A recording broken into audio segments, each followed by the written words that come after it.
G'day guys, I'm taking a look at a COBI set today, and this is set number 2463, which is the Battle of Berlin. So as most of you guys know, I really like COBI's product, and in particular I like their Small Army WWII tanks. I've got quite a few of those, ranging from mostly German vehicles, but I've also been collecting quite a few of the Russian and the Allied vehicles as well. But I personally think that the German vehicles are really the highlight of the COBI products so far.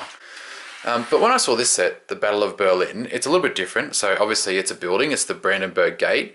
And I thought this actually would form quite a nice backdrop for photos and for some videos that I'm planning for some of the Russian and German tanks. But in any case, I thought I'd pick it up and have a look at what it's actually like, what a COBI building is actually like as compared to their tanks. Now, this actually cost me about $90 delivered on eBay.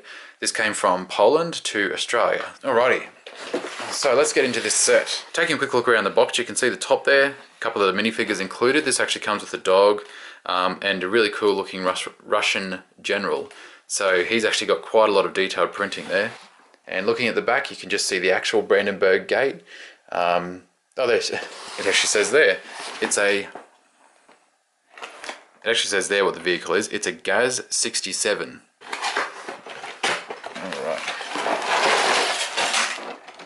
Okay, so it's a 3-bag build. You've got bag 1 there, which is the GAZ 67. You got bag 2, which looks like most of the Brandenburg Gate tan pieces, and you've got bag 3 here. And there's a few extra bits. All the large plates in all the COBI kits I've had so far generally come separately. And lastly, it comes with one fairly thin instruction manual. So I'm going to put this together and come back and have a bit of a look. Okay, so here's the set. Now, first impressions for me, it's a nice set, but it's not exactly one of my favorite sets. And I'll go through a few reasons why, and a few things I really like, and a few things that were a bit not so interesting for me. Okay, so the first thing I'll mention is the size. Now, the overall size of the Brandenburg Gate, it's a bit smaller than what I was actually hoping for. So if I move all these guys out of the way, my main desire in getting this set was to use it as backgrounds for photos and some videos. But if I drag in a couple of different COBI tanks, a King Tiger, you can just get a bit of a sense of the scale is quite a lot different. I mean, as a structure in the background of a shot, it would probably look alright, but right up close like this, you can see that it's quite small. I mean, this King Tiger, which is a big tank and a big set, but it absolutely dwarfs this. It absolutely dwarfs this Brandenburg Gate. Now, if I bring in a Russian tank, such as the T-34-85, once again you can see that there's still quite a huge size difference there.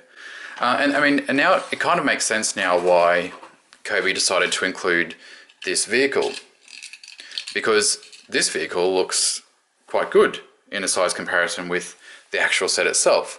But using this, obviously, you know, as you can just see there, there's no way a tank can fit through that space. It's just too small. But if I move on to the set itself, so I've talked about things that I like and I don't like. I'll start with what I don't like, I guess. The set itself is a really simple build, as you'd imagine for, you know, basically a gate. These pillars here are all fairly repetitive. There is some differing designs, which are supposed to represent, I suppose, damaged sections where they've probably been damaged by military action or by just the age of the actual Brandenburg Gate. I've never actually seen it in the flesh, so maybe it actually looks damaged in the person, I'm not sure. Now this actual pillar here in the instructions is shown like this to further represent damage, I guess. You can install that correctly if you want to. I haven't bothered for the purpose of this video, but I probably will later on because I don't want to lose that piece. Other than the small scale and the relatively simplistic build, that's pretty much all I didn't like about this set. Now, if I move on to things that I really like, it's things like there's a lot of weight in this set. Typical of COBI, for example, if I pull a pillar off. So typical of COBI, it's just solid plastic. It feels really good. It builds together really nicely. This entire top section of the gate as well is basically just solid plastic. It's just constant building up layers and layers of bricks. And I actually really like that. It gives quite a nice solid feeling, and you really feel like this isn't just going to fall apart in your hands. So other things I like is this blue color. I mean, it's not quite being picked up correctly on camera here, but this blue, it's just a stunning aquarish blue. And to me, it really looks like that classic sort of copperish color, and copper is quite old, a statue, and it gets that bluish hue over it. And I guess that's why they've chosen this color. And if I move on to the actual, the main part of the Brandenburg Gate, which is the horses and carriage on top of it, I quite like this. I like the COBI representation of that. You can see here that the carriage is quite an interesting build. It's a bit of an upside down build for COBI. I also like the fact that you actually, the soldier is an actual COBI man, just molded in that aquarish plastic. And this, I've never seen this before, but I know it's in other COBI sets, but this staff, which looks like a Roman staff, is just really nicely detailed. It feels nice and solid. There's a lot of nice detail in the wreath there and in the actual eagle itself. It's just a nice touch. So if I put him back in. Now these horses actually are sitting here quite well. The two middle horses are only held on by one of their feet in there, but the whole thing is quite solid. Another nice thing is they've included a couple of German flags here. They've both got they're both images of the Iron Cross, and this one actually has the German eagle with the Nazi symbol. It's blacked out there. I'm not sure if you can pick that up on camera, but they've actually got the German eagle there without the Nazi symbol, which is, I guess it's probably good. Now another thing is it shows on the box art that, I suppose the point of this playset is that you can have the Russian soldiers rock up and pull down the German flags and put up their own flags. So that's basically an overview of the Brandenburg Gate itself. One last thing I'll quickly mention is I really like the fact that they included pillars on both sides of the actual gate. So you can display this in photos in particular however you want, from the back or the front, which is nice. So the set also came with the 4 Russian soldiers and the Gaz-67 vehicle. Now if I quickly look at the vehicle first, this little model, the design of this is really, really interesting, and it's probably one of the more interesting COBI builds I've done in quite a while. There's quite a bit of sort of upside down building that goes on in the engine area in order to get all of this detail that they've got through here. But I mean, I think that for a brick brand that seems to have a much more limited range of bricks available than, for example, Lego, they've really been achieving, to me this looks like a Gaz-67. It's unmistakable, really. And the fact that they've achieved that with such a small range of bricks is really, it's really telling to how talented their engineers and designers are. I really like the touch that the windscreen is transparent plastic, and they've even made the 2 windscreen mounts here transparent plastic as well, it's just a nice little touch. It just looks fantastic. I suspect we'll hopefully see designs like that in other vehicles in the future. But this vehicle is, like other COBI kits, it's very solid. It feels nicely weighted. Once again, all of the different symbols that you see on the vehicle are printed. There's only 2 on this one, just the registration plates there. The wheels have rubber around the outside, which is nice. And you can easily sit 2 soldiers in here and 1 in the back there. So yeah, that vehicle is stunning. It's just going to go really nicely on display with the rest of the Russian tanks that I have. So looking at the minifigures now, you've got 4 of the Russian soldiers. You've got a Red Army soldier here.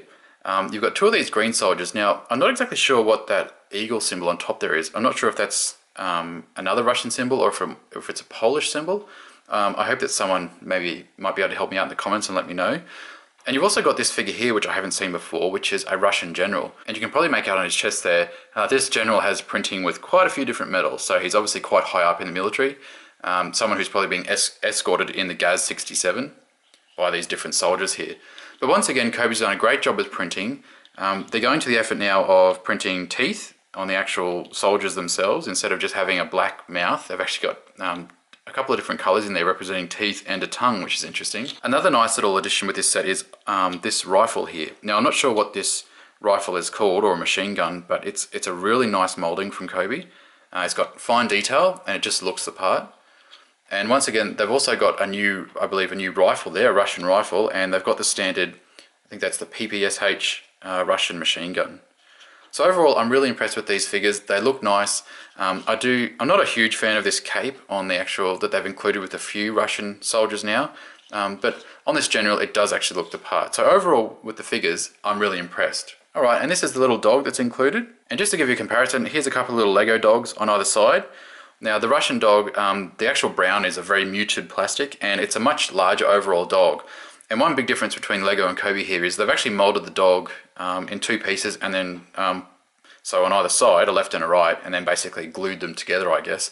Whereas the Lego pieces look like they're almost injection or slide molded. I'm not sure what the actual terminology is, but they basically have a hole underneath, but there's no seam, there's no obvious seam mark or left and right parts to each of the dogs. So I personally think the Lego design of the dog and the actual Lego printing on the dog looks better, but it's nice to have variation. And I think that this I like the molding style of this dog. It's a dog which is ready to move with the soldiers, so I'm happy to have another variation on a plastic dog to include with these brick sets. And very quickly, here's a quick comparison between the Lego horse and the COBI horse.